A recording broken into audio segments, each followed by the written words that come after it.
que possamos crer que Jesus é o Filho de Deus e, crendo nele, termos vida em seu nome. Glória a Deus, porque cremos em Cristo. E se você não conhece a Jesus, entregue sua vida a Jesus, porque Ele é o Deus que é o Deus das grandes transformações. É o Deus que vence as distâncias e é o Deus de todas as misericórdias. João capítulo 5, verso de 1 a 15. Depois disto, havia uma festa entre os judeus e Jesus subiu a Jerusalém. Ora, em Jerusalém há, próximo à porta das ovelhas, um tanque chamado em hebreu Betesda, o qual tem 5 alpendres.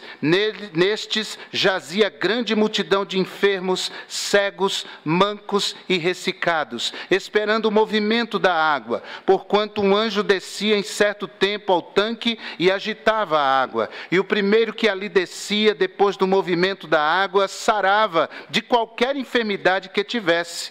E estava ali um homem que havia 38 anos, se achava enfermo. E Jesus, vendo este deitado e sabendo que estava neste estado havia muito tempo, disse-lhe: queres ficar são?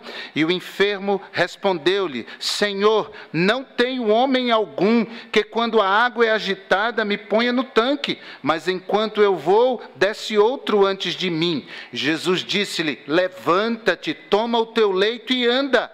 E logo aquele homem ficou são, e tomou o seu leito e andava. E aquele dia era sábado. Então os judeus disseram àquele que tinha sido curado: é sábado, não te é lícito levar o leito. E ele respondeu-lhe: aquele que me curou, ele próprio disse: toma o teu leito e anda. E perguntaram-lhe, pois, quem é o homem que te disse: toma o teu leito e anda?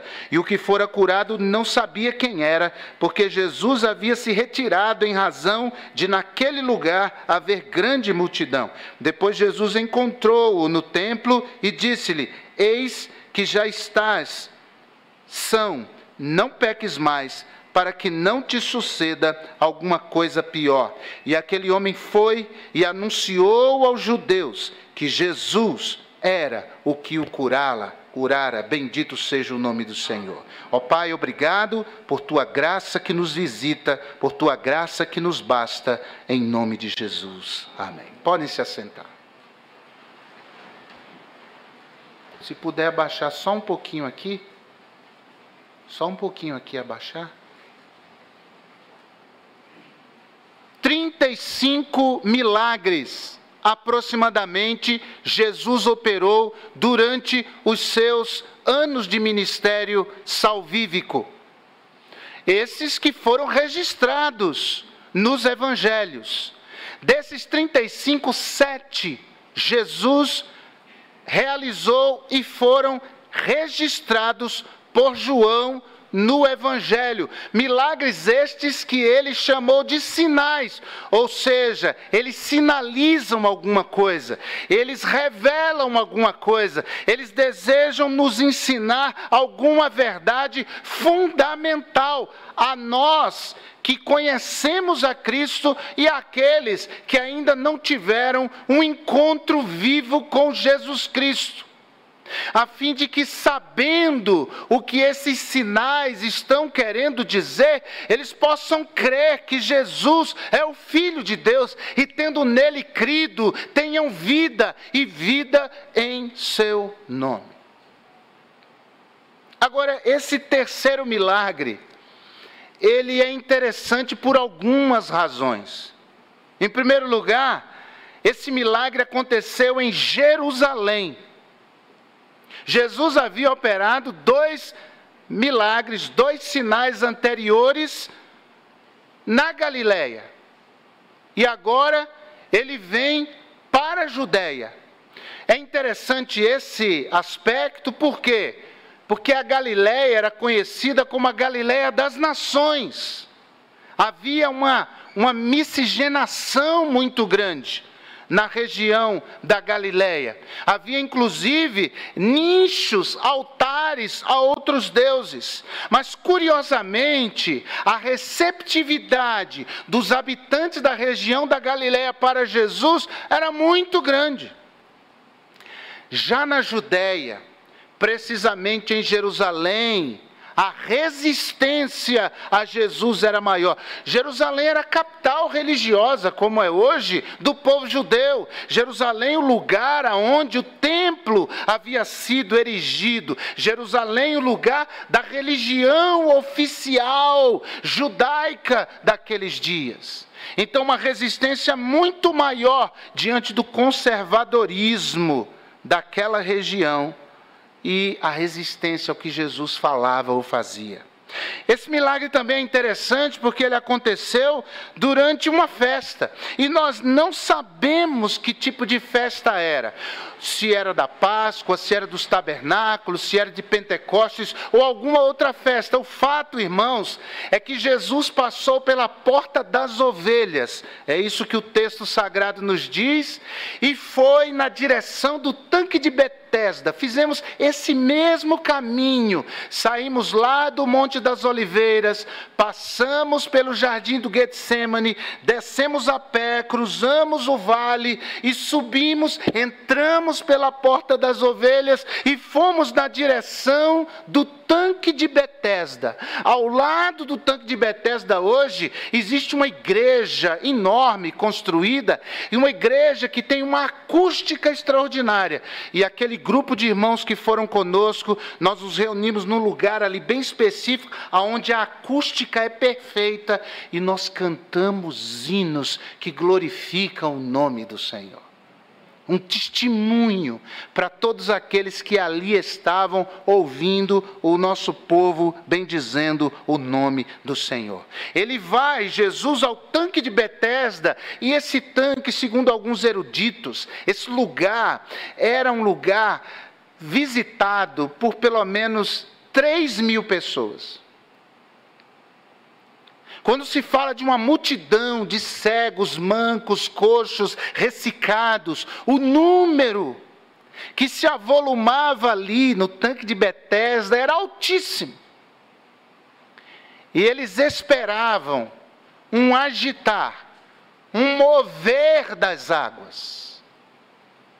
E havia uma crença de que quando a água fosse agitada durante aquela festa, primeiro enfermo que adentrasse aquelas águas seria curado. E Jesus vai na direção de um homem, e esse é o terceiro aspecto interessante desse milagre. Jesus foi na direção de um, dentre tantos enfermos naquele lugar. Esse homem, há 38 anos, sofria de uma enfermidade, ele era coxo, e Jesus o escolheu para curar. Esse homem, a quem Jesus curou, ele não manifestou inicialmente nenhuma fé em Jesus. Interessante. Em nenhum momento, previamente, ele revela sua confiança em Jesus, como tantos outros que foram a Jesus. Hoje pela manhã ouvimos o pastor Claudemir falando daquele cego de nascença que clamava: Jesus, filho de Davi, tem compaixão de mim. Nota que ele exerce fé em Jesus antes de ser curado. Mas curiosamente, esse coxo não manifesta fé em Jesus. Ele também não pediu nada a Jesus. O cego clamou pedindo para que fosse curado. Esse "tem misericórdia de mim" era o clamor para que Jesus o acudisse, para que Jesus o curasse. Mas esse homem aqui não pede isso a Jesus. Interessante. É interessante também esse sinal, porque ele aconteceu em um sábado. E nós sabemos que os judeus, sexta-feira às 18 horas, começa o sábado, o Shabat. E dentro desse Shabat, havia algumas regras que não foram dadas por Moisés, mas que foram criadas pelos fariseus, pelos religiosos. Por exemplo, os fariseus determinavam quantos passos uma pessoa podia dar no dia do sábado, qual era o limite de passos. Eles determinavam, por exemplo, que se uma pessoa tivesse uma infecção dentária, não poderia usar vinagre como tratamento. Se fosse sábado, fica com dor de dente até o sábado terminar, aí pode usar. Mas não havia nenhuma restrição a que no dia do sábado a comida que eles comessem tivesse vinagre. Que contraditório, não?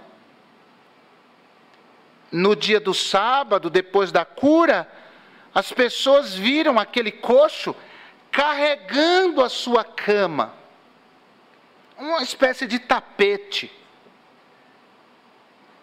E eles censuraram aquele ex-coxo por carregar o seu leito, carregar a sua cama num dia de sábado. Isso era proibido pelos fariseus. Mas, acima de tudo, esse milagre revela que Jesus é o Deus de toda misericórdia.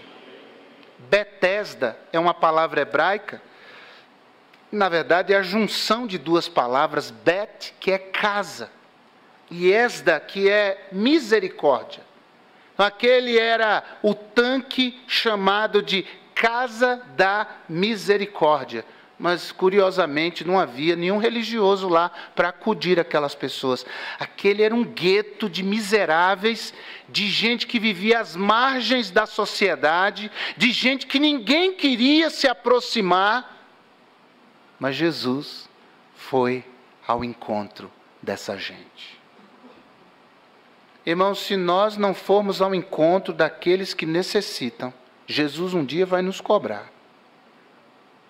Se nós começarmos a viver uma vida religiosa, como aquele povo, fazendo-nos de cegos para aqueles que precisam, acima de tudo, do Salvador que é Cristo, nós estaremos desagradando a Deus. Se nós vivermos um evangelho centrado em nós mesmos, nas nossas necessidades, nos nossos problemas, nos nossos desafios, sempre em nós, um evangelho que não enxerga além do nosso umbigo, nós estaremos fora da vontade de Deus. E que Deus nos livre disso, irmãos. Nós temos que estar aonde Jesus estaria. Nós temos que estar aonde Jesus estaria. E esse milagre, ele traz para nós pelo menos 3 lições importantíssimas sobre qual deve ser a nossa atitude, a fim de que essas misericórdias do Deus, de todas as misericórdias, possa alcançar nossa vida. A primeira coisa que nós temos de fazer é o seguinte: você precisa decidir se você quer ser mudado. Isso parece não fazer sentido num primeiro momento, mas no verso 6, a pergunta de Jesus para aquele coxo, curiosamente é: queres ficar são? Você quer ser curado? E nessa pergunta, aparentemente banal, aparentemente lógica, sem sentido, ora, o que é que um coxo quer se não ser curado? Mas essa pergunta de Jesus esconde uma verdade espiritual importantíssima. Porque tem gente que não quer ser curado, embora esteja doente. Porque tem gente que, embora esteja doente, usufrui de alguma forma, tem algum tipo de ganho, algum tipo de vantagem com a sua condição e com a sua enfermidade. Tem gente que vive em situação de rua e que não quer sair das ruas porque tem algum tipo de ganho. E pasmem, tem. Alguns, e não são todos os que vivem em situação de rua, alguns lucram com a piedade das pessoas que passam e dão alguma coisa. A partir de certas iniciativas de ONGs ou qualquer outro tipo de movimento humano que chegue até eles com algum tipo de ajuda. Sair da rua significa perder essa fonte de sustento. Mas há pessoas que atraem a compaixão, a pena das outras pessoas, sendo do jeito que ela é.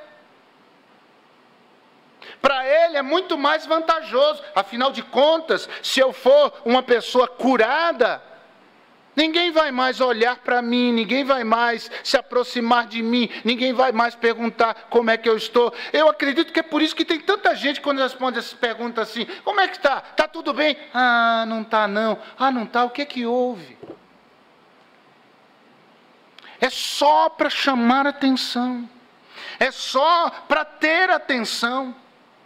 Então, para aquele homem, vivendo naquele gueto de enfermos, podia ser muito interessante viver ali e fazer daquilo um estilo de vida. E Jesus pergunta para ele: queres ser curado? Porque mudar não é uma coisa fácil. Para todos nós é assim. Quando Deus nos impõe uma mudança, é muito difícil. Mudar o jeito de pensar, mudar certas manias que a gente tem, e a gente vem guardando, a gente vem alimentando ao longo dos anos. O jeito, a personalidade. Essas coisas, muitas vezes, quando Deus nos impõe, porque Deus impõe, tem situações que acontecem que é Deus dizendo: ei, quando é que você vai mudar a sua cabeça? Quando é que você vai mudar esse jeito de pensar? O que é que mais precisa acontecer? Porque mudar não é fácil. Mas é necessário naquelas coisas em que Deus impõe mudança. E aí, você quer ficar são? Você quer ser curado? Você quer que o seu casamento seja curado? Então você precisa ser curado. Você quer que os teus relacionamentos sejam curados, sejam visitados por saúde? Então você precisa mudar o seu jeito de se relacionar com as pessoas. Queres ser mudado? Queres ser curado? Queres ser transformado? Ou vai viver essa vidinha aí? Vai continuar desse jeito? Até quando? Você sabe que a estagnação mata, né? Estagnação mata casamento, estagnação mata vida profissional. Hoje em dia, sobretudo. Hoje, segundo grau, melhor, faculdade pode ser equiparado a segundo grau daquela época, sabe? Científico, lembram do científico? Hoje tem que ter pós. Hoje a turma vai atrás do mestrado, do doutorado, quiçá do pós-doutorado. Hoje em dia, falar inglês já não é tudo, não. Já tem gente indo para as escolas aprender alemão. Mandarim, dizem que será a língua do futuro, universal. Mandarim. Estagnação mata. E Deus permite certas dores para a gente mudar. A águia faz isso com os filhotes, né? Ela empurra seus filhotes para fora do ninho, lá do precipício, para eles fazerem o seu primeiro voo. E aí alguns vão lá e eles voam. Acabou ali a inauguração da história daquelas pequenas águias. Mas quando tem uma que é mais fraquinha, que é mais insegura, e ela tenta empurrar, mas aquele filhote insiste em permanecer no ninho, ela destrói o ninho. Acaba com o ninho. Para tirar do filhote toda a possibilidade de permanecer ali e incentivá-lo por força. Aquele se lance precipício abaixo e vai voar.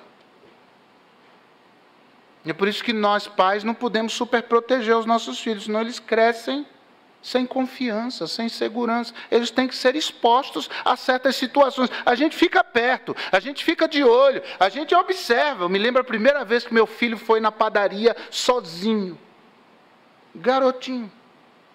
Falei, vai lá, pede tantos pães, fala alto, fala firme com a pessoa, pede tantos pães e vem embora. Ele saiu de casa, era só atravessar a rua, a padaria. Ele saiu, eu saí atrás dele, fiquei atrás do poste assim. Vendo ele atravessar a rua, atravessou a primeira pista.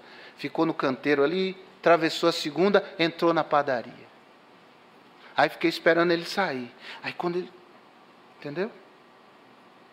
5 da manhã, já aqui, ele ia para GV, onde ele fazia o curso de Química, e aí foi assaltado, levaram celular, levaram tudo dele. Ele voltou para casa aos prantos, e ficou. No outro dia, acordamos ele, Gui, tem que ir para a escola.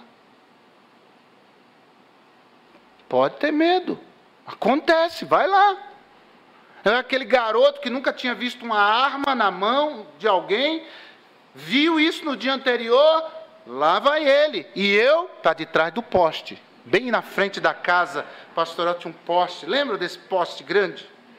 Eu fiquei lá olhando. Ele foi para o ponto, aí eu fui para a esquina, e está ele lá. O ônibus, entrou no ônibus e foi, e continuou indo.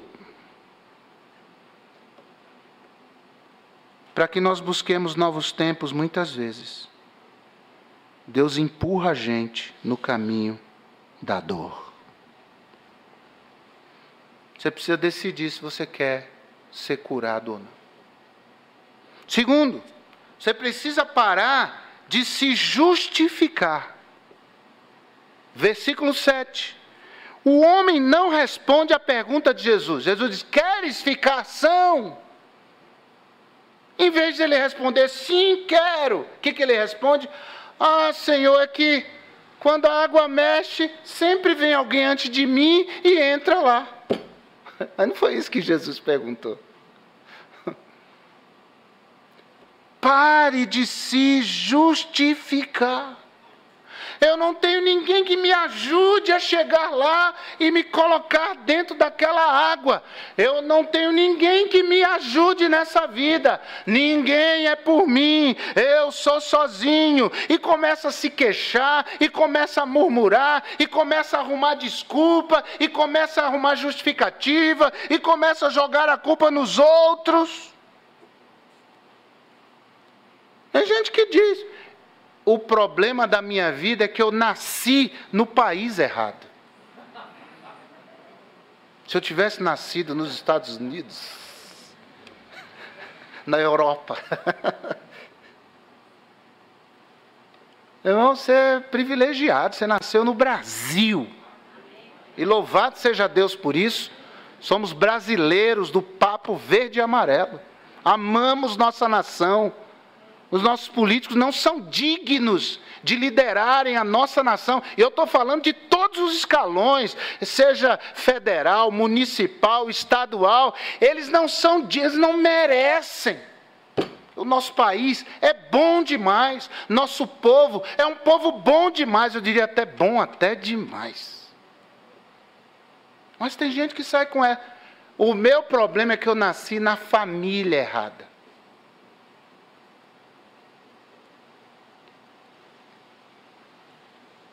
Porque não é o lugar que faz a pessoa, irmãos. É a pessoa que faz o lugar. É a pessoa cheia do Espírito Santo que faz o lugar. É a pessoa que toma posição, para de se justificar, para de se vitimizar, para de jogar a culpa nos outros. Não existem vítimas nessa vida. Eu sei que houve situações pelas quais você passou, ou alguns aqui passaram, muito duras, muito doídas, muito difíceis, mas isso não pode servir de justificativa para você ficar emperrado, amarrado, você não mudar, você não romper uma situação e ir adiante. Essa pandemia nos impôs muitos obstáculos, mas nós não podemos recuar, nós não podemos desistir, a nossa fé não pode fraquejar. Nosso Deus continua no trono, Ele continua reinando, soberano. Nós não podemos desanimar, a nossa fé, temos que manter a nossa fé em alta. Ah, mas tem a Ômicron, mas Deus está no trono. Não foi assim com Isaías? No ano em que morreu o rei Uzias, foi uma tragédia nacional. A nação estava em frangalhos. No ano em que morreu o rei Uzias, disse Isaías, eu vi o Senhor assentado em um alto e sublime trono. No tempo da pandemia, eu vi o Senhor assentado sobre um alto e sublime trono, poderoso, reinando, soberano. E Ele é meu Pai celestial, e Ele é por mim. E se Deus é por mim, quem será contra mim, meu Deus do céu? Abandone as justificativas. Abandone as desculpas. Abandone. Em nome de Jesus. Porque ser feliz é uma escolha. Ah, mas seu pai já morreu, passou. Ah, mas porque minha mãe nunca me abraçou. Há outras pessoas que vão te abraçar. Agora não, agora não pode. Ah, eu não me batizo, eu não tomo um passo de fé na minha vida, porque a igreja está cheia de hipócrita. Primeiro que não é verdade, a maioria da igreja não é hipócrita, é gente verdadeira e que ama a Deus. Mas existem hipócritas no nosso meio, em qualquer igreja existe gente hipócrita, mas deixa eu te dar uma boa notícia, no teu trabalho tem gente hipócrita, na tua família tem gente hipócrita, tem ou não tem? Fala que não, na minha família não, pastor. A minha família não.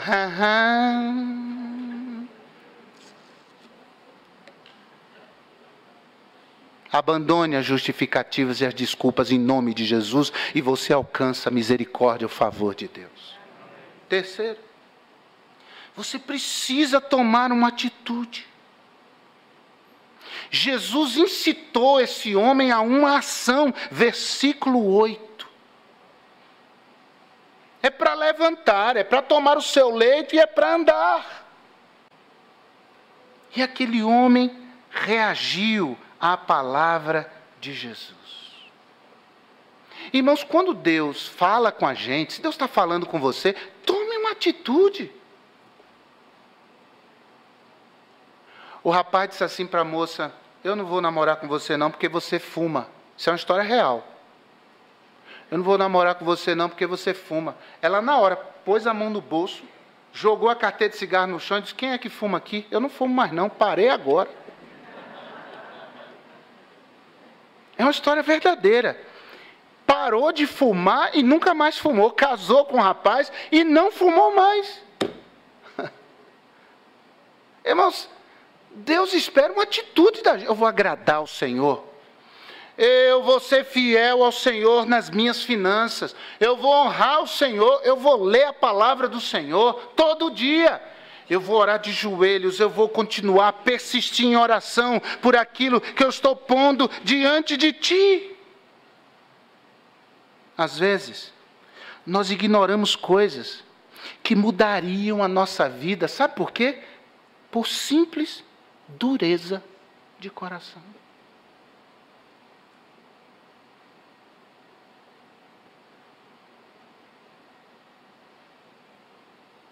Deus me livre você ouvir minha voz, mas em nome de Jesus, se o Espírito Santo está falando com você, ouça a voz de Deus.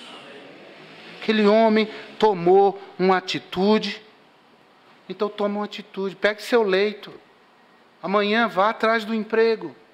Amanhã procure aquela pessoa que você tem que resolver isso. Mude de atitude para com aquela pessoa, mude a sua mãe, corte as fontes de acomodação da sua vida, pelo amor de Deus, em nome de Jesus. Mudar é difícil, mas é necessário. Jesus disse, toma o teu, você levanta, mas não deixa o leito aí não, pega ele e vai andando, vai-te embora daqui. Eu acho que esse toma o teu leito e anda tem alguma coisa relacionada com retrocesso. Porque vai que o homem deixa a cama ali, ele sai andando e diz, estou com uma dor nos quartos, que lá na minha terra isso aqui é quarto. Estou com a dor nos... Não é assim lá no Nordeste, não fala quarto? Estou com a dor nos quartos. Deixa eu sentar aqui para descansar um pouquinho. Deixa eu deitar um pouquinho aqui. Tome uma atitude. Decida agir e haja. Toda a sua família está firme, andando nos caminhos do Senhor. E só você, desculpa a expressão, nessa lenga-lenga.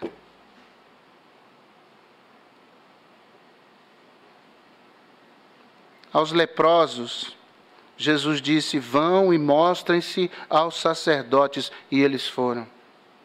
Ao homem da mão ressequida, Jesus disse, estende a tua mão, e ele estendeu a mão e foi curado. O que há em comum com essas pessoas?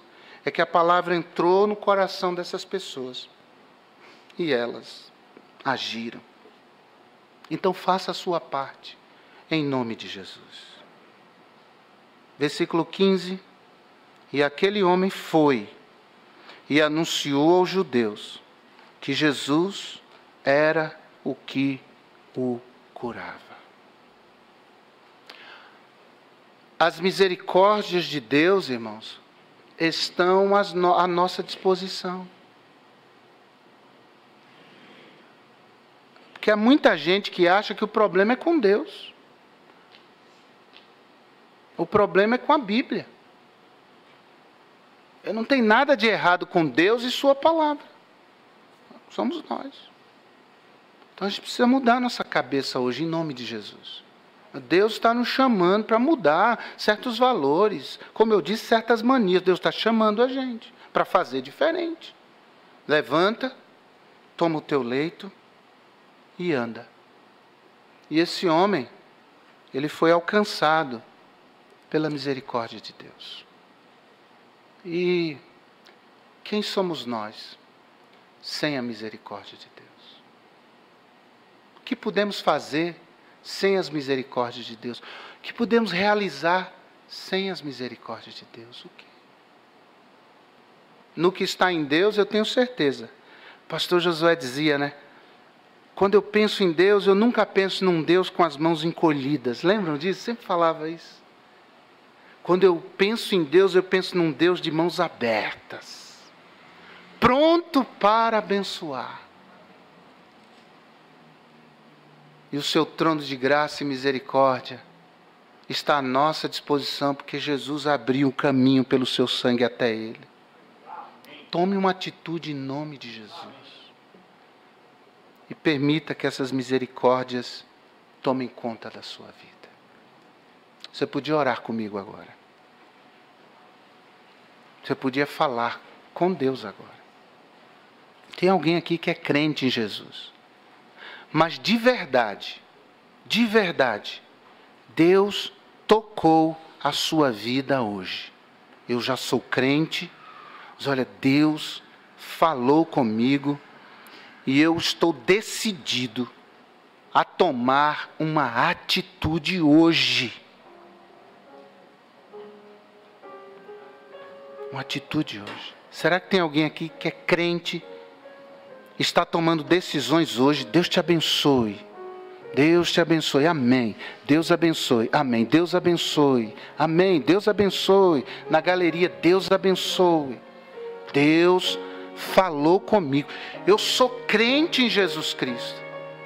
Deus falou e eu estou decidido a tomar uma atitude hoje. Tem mais alguém assim? Crente em Jesus Cristo. Amém. Deus abençoe. Amém. Deus te abençoe. Deus abençoe. O que muda a nossa vida são as decisões que nós tomamos e as atitudes que nós temos. É isso que muda. Do contrário, você perdeu 1h30 da sua vida aqui hoje. Agora, tem alguém aqui que ainda não é crente em Jesus. Não conhece esse Jesus que vai na direção das pessoas. Esse Cristo hoje foi à sua direção, foi até você, falou com você. E hoje você diz: pastor, eu quero entregar minha vida a Jesus como meu Salvador. Eu ainda não tomei essa decisão, mas hoje eu estou entregando minha vida a Jesus. Tem alguém assim? Faça um sinal em nome de Jesus. Eu não sou crente ainda, mas eu estou agora entregando minha vida a Jesus. Levante sua mão bem alto para que eu possa ver. Alguém assim? Eu estou entregando minha vida a Cristo hoje. Se você pela internet é essa pessoa, você foi tocado por Deus, a palavra falou ao seu coração, por favor, deixe-nos saber. Você pode escrever uma mensagem para nós pelo WhatsApp, ou você pode ir aí no chat da transmissão escrever: eu entrego minha vida a Jesus como meu Salvador. Escreva, nós vamos orar por você. Vamos ficar em pé para a oração. Ó Deus, abençoa-nos diante da Tua palavra. Que haja mais do que ouvidos atentos à Tua voz, mas que haja corações prontos para obedecê-la. É o que nós oramos em nome de Jesus. Amém.